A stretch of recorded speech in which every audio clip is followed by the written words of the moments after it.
Let's move on to the next one, which is CL20. All right, and so now we're going to look at how a stack is used here. So we're going to have the same installation needs to be done, and I've done it in the previous project. So I'm going to make stack.c, which is this considerably longer program. All right, so I put in all that code and save it with Control X, Y, Enter. Now I'm going to compile it as before. Now the -F no stack protector means it's going to allow you to run off the end of a stack frame without protecting it with a canary value, which we'll talk more about later. The G means it's going to include debugging symbols in the executable so you can do source code debugging. M32 is going to make 32-bit assembly code instead of 64-bit assembly code. I put the output in something called stack, and I take the input from stack.c. So that's what all that does. And you can tell I have two programs here. Well, I have the other stuff, but I have stack and stack.c. And if you ever want to know what it is, you do file on stack, and that will tell you what it is. And this tells you it is an executable link format, which is Linux format, 32-bit executable. So it's 32-bit code, and I'm running it on a 64-bit operating system. So I stack, runs, ask me for my name. My name is Sam, so it says, hello, Sam. And then it tells me the stack pointer and the base pointer for each thing. So here's some features. It's going to show me the registers, ESP and EBP. So when I'm in main, the top of the stack is at 80 and the base is at F8 with other stuff before it. So that's something looks like about 78 in hex. So it's about 128 bytes. So that's the frame, that's the main function. And the name is stored here on the stack. Notice 484, it's between ESP and EBP. The stack frame goes from ESP to EBP, and local variables are stored inside the stack frame. Now I called a subroutine here called salutation. Here's how this program looks. Here's the main function. The main function uses this inline assembly code, which is a little screwy to print out ESP and EBP so we can see it. Then it reads in your name and just prints out the value, and then it calls add salutation. Add salutation goes down here and puts the honorable in front of your name. Doesn't do much of anything, but the point is two things. The name up here is 100 characters long, and I read that from the user with scanf. So I could put up to 100 characters into that name, but when I pass it in this name variable to this subroutine, it takes stir copy and it puts first the honorable and then it puts the name after the honorable in something that's only 30 characters long. So I could have a lot more than 30 characters going in here, and it won't prevent me from, I might have a buffer overflow here, but it'll show me what's happening there. And then this calls short name, and short name does the same thing. It copies the name into an even smaller variable, which only has room for 10 characters.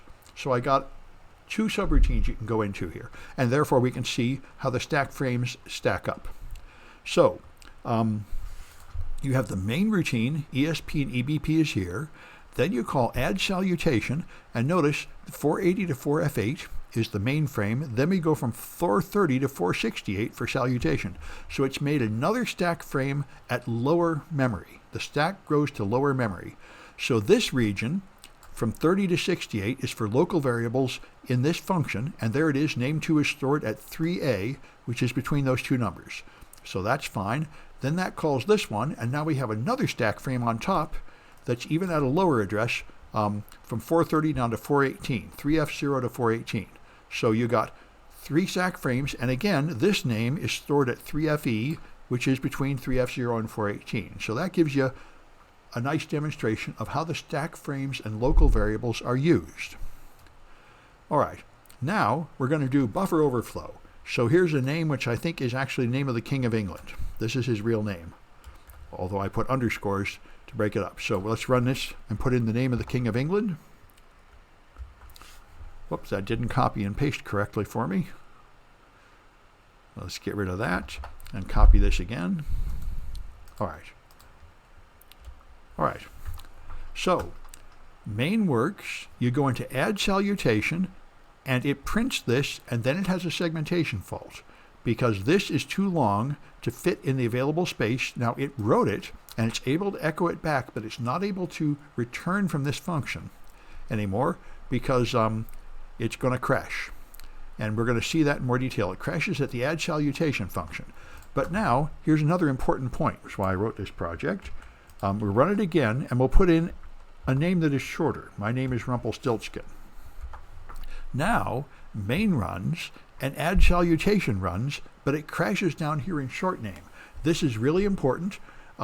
You may have multiple ways to crash a program. And the way you develop exploits, I'm teaching a whole class in exploit development, is you have to find a way to crash the program, and then you have to exploit it and turn it into remote code execution. And if you vary the length of your input, you might be moving to a different spot. So just be aware, once you find something that crashes an exploit, when you're going to analyze this further, you always want to use exactly the same length of input to make sure you're hitting the same spot. Otherwise, you'll get inconsistent results and it will drive you nuts. Anyway, so now we're going to debug the program to see what's going on in more detail. GDB. Oh, by the way, if you're asking about the minus Q, let me run it without the GDB, without the minus Q, and you'll see what it does. There, it prints all this garbage before it gets to the good part. That's what happens. That's why I like GDB minus Q instead. GDB minus Q, so it doesn't print a long help message. Now it just gives me the prompt so I can add more commands. So now I can run the program here. It's going to ask me for a name. I put in Fred, and there it goes running the program and exiting normally because Fred is short and it doesn't overflow the buffers at any of these functions. So now we can look at the stack frame. So I can list. If I list, it'll just show me source code. And I can choose a region with list from 42 to 59. Yeah, that should get me the particular code I care about. All right, here, this is the main function. All right, and I can use source code debugging. I don't need to read assembly code for what we're doing right now.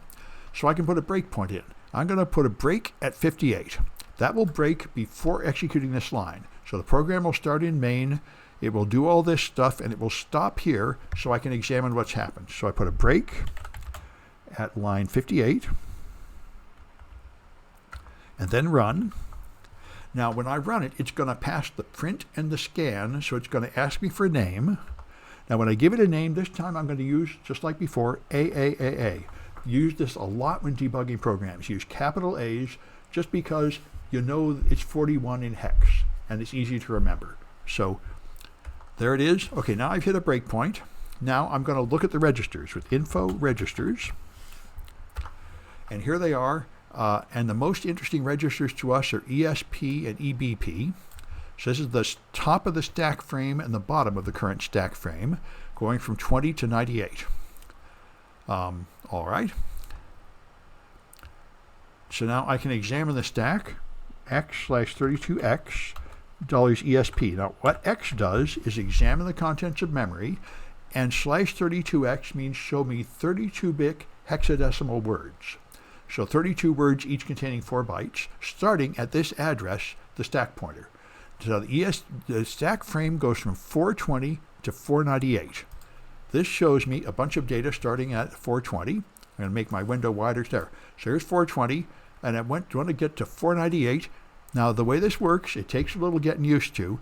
This is 490. That means this is the 32-bit word starting at address 490.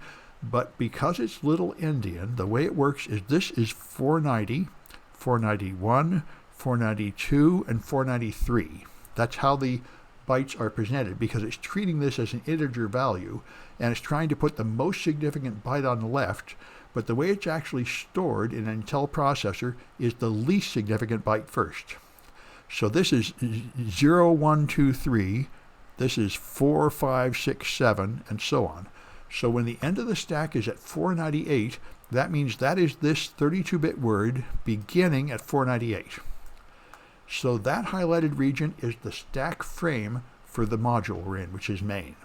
And notice, here's the A's, 41, 41, 41, 41. The data I typed in for a name is in here. That's the local storage inside the main routine of that variable. All right. So now let's take a look at the add salutation function. If I list 22, 40. Okay, here I'm in this function, and I want to put a break in here at 38. Now I want to get rid of the other breakpoint. So again, I want to get in this function, and I want to break towards the end. So I'm going to delete the old breakpoint, which is just delete. That will delete all breakpoints. And now I put a break at 38. Now I'm going to run right from the start. I could continue, but I'd rather just start over with a clean run. It's just easier for me to think about. So it's going to warn me I'm stopping a program before it finished and starting over again. I say yes, because that is what I want to do. And again, I give it a name of AAAA, so I can easily spot where that name is being stored in memory. And so now I've inside this function, add salutation, and I've stopped at this statement that's about to call short name. So now I can info registers again. And again, I see ESP and EBP. So the stack frame is going from 3D0 to 408. So I can look at the stack. And my command that did that was x32x. But since the stack is smaller, I really only need 16 words this time. I'm just going to make it smaller so it fits on the screen better. And so ESP starts at 3D0, and the stack frame ends at 408. So that's here. So that is the stack frame. Now notice, at the end of the stack frame is the return value. This is the return pointer that controls what address you're going to go back to in the main function. When you call a subroutine, it pushes the current EIP, the instruction pointer, onto the stack and then moves into the subroutine. The subroutine adjusts ESP and EBP with its prologue to make room for new storage of variables, and it copies the parameters in there. You can see the A here, 41, 41, 41, 41. It's made a copy of that variable in the local space of this subroutine. And it's got the stack pointer here, which is going to be used when you return from this function. All right. So now we can take a look at the next function, the short name function, which is list 5 to 20. All right, this is, again, the one that's going to have only a 10-byte name, and it's going to return from that. So here we're going to put the break at line 19 right before it returns. So again, I delete the old breakpoints. There's only one, but I delete it. Then I put a new breakpoint at 19, and I run again. And again, I start from the beginning and put in AAAA, and it's going to flow all the way through to the short name function and then hit a breakpoint. So now I can info registers. I can use up arrow to repeat previous commands. So now it's from 390 to 3B8 is the stack. So I can examine the stack. I'll just use the 16, that's fine. 390 to 3B8. So this is 3B8, so that's the stack frame this time. And once again, there is a local copy of the variable here. You see it here, 41, 41, 41, 41, spanning 2 words. But there's the 4 A's, that's the name, copied into the local space of this function. And again, here's the return pointer, starting at 56. The code for these programs is always starting at 56. You can spot it pretty easily. Those are real addresses for code. The stack is stored elsewhere, FFFF. So you can see the story here. All right. And so now we're going to try adding a particular long one. As we know, if we put a long thing in, it's going to crash, and we'll see what it does here. So I run again from the beginning. I'll say yes. Then I put in this long name. All right.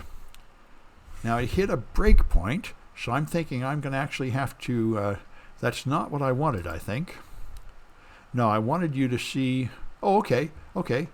Info registers. That's interesting. Yeah, I think I intended for it to crash. I think you're going to delete here, so let me just see what happens here. I think you should have deleted the old breakpoints, and I forgot to put it in the instructions there. So, oh wait, it did make an error. It hit a breakpoint though, yeah. That's disturbing. It didn't crash. So let's try delete.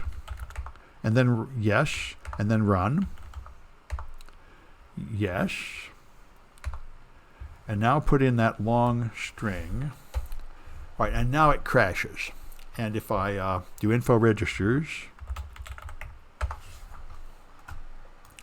I'm going to see, yeah, this looks better. I'm going to see all that stuff. And if I examine the stack,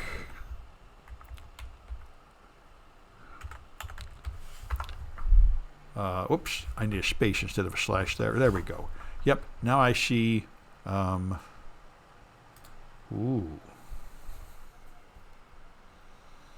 Well, okay, I'm going to have to look at it. I have trouble getting the flag here. I wonder if I did intend to leave the breakpoint in there. I'm gonna have to check this again and fix this flag or fix the instructions, because I didn't get what I expected there. Anyway, that's all I want to get you started doing this, and pretty soon we're going to be really exploiting these overflows and taking over the box. But here you're getting practice seeing the stack frames. So that's what I wanted to show you.